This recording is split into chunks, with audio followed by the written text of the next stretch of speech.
If you were to look at it based on percentages, I would say that even here in the US, it's not a 50-50 split between who's a crazy leftist and who's, fighting for, quote unquote right-wing values, whatever form they may come in, whether it's libertarianism, conservatism, whatever. I'd say that it's probably more like a 30%, 70% thing. The problem is that I think there's a lot of apathy, and I think you get to a point where people are just exhausted with all of this stuff that they kind of just go, you go over here, I'll go over here. As long as you never come to where I am and you stay the hell away from me, we're good. And they don't want to be involved more than that. It's funny. I was having a conversation with a guy recently, and he made a really good point, and I think this is worth repeating.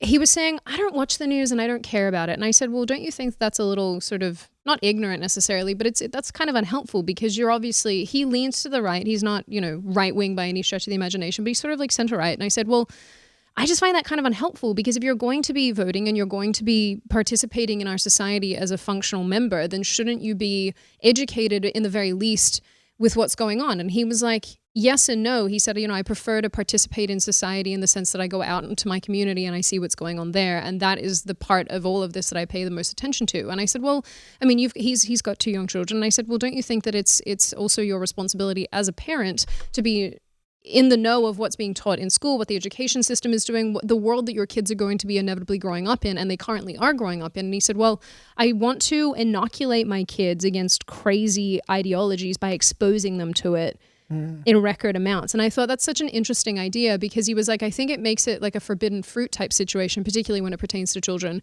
when they're told, nope, you're not allowed to be a leftist. Nope, you're not allowed to participate in these radical gender theory. And then you send them out into the world, and what do? They get to university, they go crazy, cut all their hair off and become a radical leftist.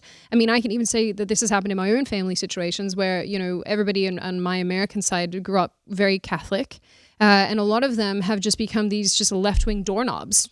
Sorry, family. Not the greatest fan of all the left-wing doorknobs in my family. Oh. But a lot of them have turned out to be just buttholes. And I hope you're watching the show. I think you're a butthole. And I think to myself, why did that happen? Because they weren't properly inoculated against these ideas through exposure. I just think that's a really interesting thing. But insofar as, the apathy thing, yeah, a lot of people are apathetic. A lot of people don't want to participate in any of this because it's depressing and it's too challenging. And so you get to a point where it might seem like the radical leftists are in control and there's more of them, but the reality is they're just louder than the rest of us. At least this is the position that I've taken on this. And so I think this is what I was trying to say on the show the other day, and maybe didn't come out as hardcore as some people would have liked, but it's like, I want people who are super left-wing to feel uncomfortable in Texas, so they leave. And it's not a matter of me turning, a whole portion of the population into the enemy. It's just that I don't like your ideas. I think your ideas are corrosive, and they cross the line on what I think could potentially be acceptable. It's like you were saying, you're happy to share a world with some people who agree with you to an extent. You realize that there will be differentiation in ideas. That's normal. But, by and large, there are people with whom you can share the country, even if you don't agree on every single point. There are people that you simply cannot share the country with, and I want them to hate living here until they go back to wherever they came from. And I don't care if that's crazy. Why would I want to share a state with people who think that there's 46 genders and that it's okay to, commit crimes against children? If you enjoyed this video, hit like and subscribe to our channel so you'll be sure to see similar videos from BlazeTV, with the added bonus of signaling YouTube that your voice and opinion still matters. And if you're looking for more great conservative content, check out one of the 2 videos suggested here.